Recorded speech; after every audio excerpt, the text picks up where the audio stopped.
Hello, Michael Swain here after Kansas basketball's 87-57 win over Howard here inside of a renovated Allen Fieldhouse. And if we're going to judge this based on vibes and broadly a performance, I think that's about as well as it could have gone for KU. The Jayhawks really looked good in their season opener, and look, context is important when you look at the numbers and you talk about this game, right? KU was more athletic, more skilled, just better than Howard, period. But you can still look at the way that KU won this game and think back to last year and some of the games that KU played and how different this looks and feels just after 40 minutes. Where I was looking back to last year a little bit, some of those games, and I was reminded of the Eastern Illinois game, I believe it was, when KU just could not pull away and end up winning, I believe, by like 13 points in a game that you theoretically think KU should be winning by 20 plus. And then you look at this game against Howard that is experienced in college basketball, but not maybe the most talented team KU is going to play, right? If you think about this from a couple years ago, it's a 16 seed against a 1 seed. But KU looked like a team that should be 1 seed. That's a longer conversation for months down the road. But for a season opener, we've seen Kansas come out sometimes and look lackluster, not execute. Have Bill Self come into the postgame press conference and talk about the things that he wants to see different. And for KU, there are just a lot of positive performances top to bottom, right? I think Zeke Mayo coming off the bench, something looks different with him. If you look at the Arkansas game and how timid he was in the starting role versus what you've seen over the last few times he's come off the bench, right? He scores 19 points. I believe it was 5 made threes. He just has a shooting ability that Kansas did not have last year, and the step back that he's able to hit to create his own shot is super impressive. And again, it's something that Kansas dearly lacked last year. And you can go up and down the lineup, and there's just shot creating options, top to bottom.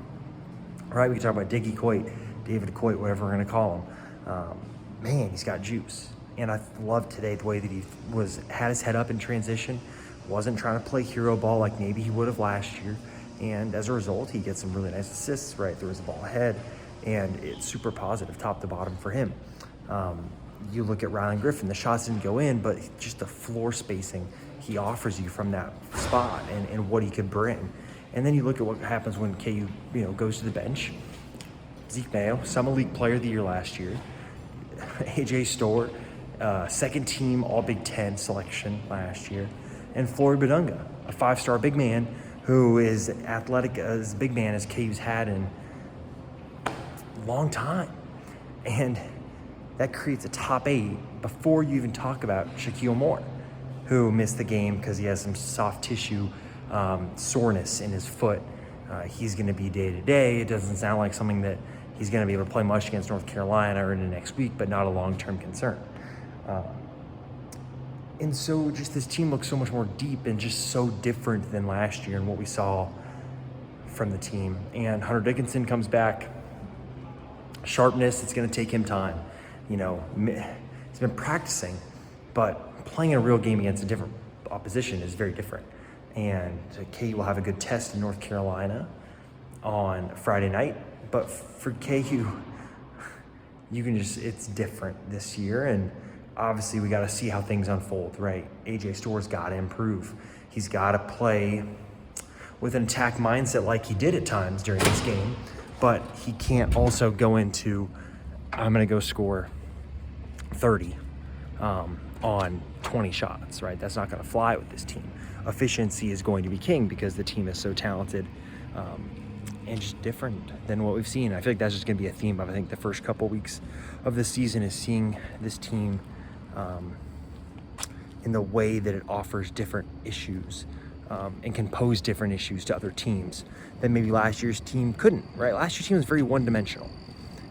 If Hunter Dickinson did not have a great game, Johnny Furphy did not have a great game, and Kevin McCullough was healthy and didn't have a great game, right? KU would really struggle. But this year there are so many different lineup combinations that on any given night Bill Self can go to and should be able to offer you something different to answer different questions that teams are going to ask. And Howard is not going to ask Kansas the questions that need to be answered to go and do the things that Kansas needs to do. Maybe North Carolina poses a question or two, Maybe Michigan State does, right? That's the interesting part about playing the schedule Kansas does, is there are going to be games when KU doesn't make shots. And there's going to be games when teams pose a question to Kansas that isn't answered right in the moment. And that's going to come down to how Bill Self's able to pivot, and that's going to happen over time. So those are some of my thoughts. Honestly, I think that was a very encouraging season opener.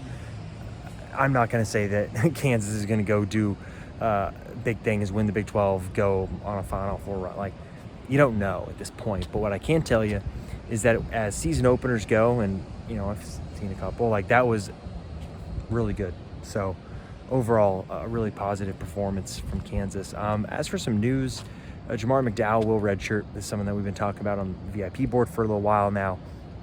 I think it's been pretty known, that Jamari was going to redshirt. As things go, right, Bill Self does not have these conversations and lose typically. And so I think it's been pretty clear that Self wanted him to redshirt. He will redshirt. Outside of that, not a lot of news coming from this game, right? It's more about getting guys back and getting this team chemistry continuing to build, because it's still a new group of guys that have not played a lot of basketball together. So that's what makes a non-conference like this super interesting in this modern age of college basketball. This isn't, 2021, 22, when it's really the same group of guys and Remy Martin's mixed in, and mixing Remy Martin in was like oil and water sometimes with Bill Self. But this is going to be interesting to see how this all plays out. And I put a poll up on Twitter earlier today asking about starting lineup combinations. How many do you think KU's going to have this year? I think I said 4.5. I think I might want to change that to 5.5. But I think this is a year where we could see some different lineup combinations over the course of the season as players like AJ Storr, potentially grow into the year. Zeke Mayo potentially grows into the year. Shaq Moore too. Like, there's a lot of different ways KU can go with these lineups, and that's super positive for KU to look at. So just some of my thoughts. Nothing super riveting. We're not, solving big issues here on this one today, but just definitely a positive start. So make sure you're checking up the website.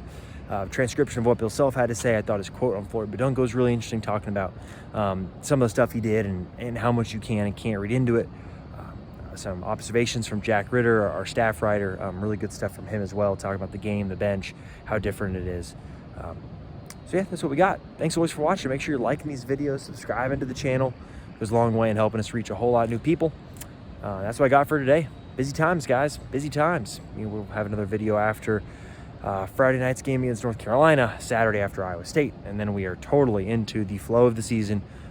Multiple games, multiple videos a week, so make sure you subscribe to the channel. Don't miss any sort of update. Hey, thanks always for watching. We'll talk to you all again later this week.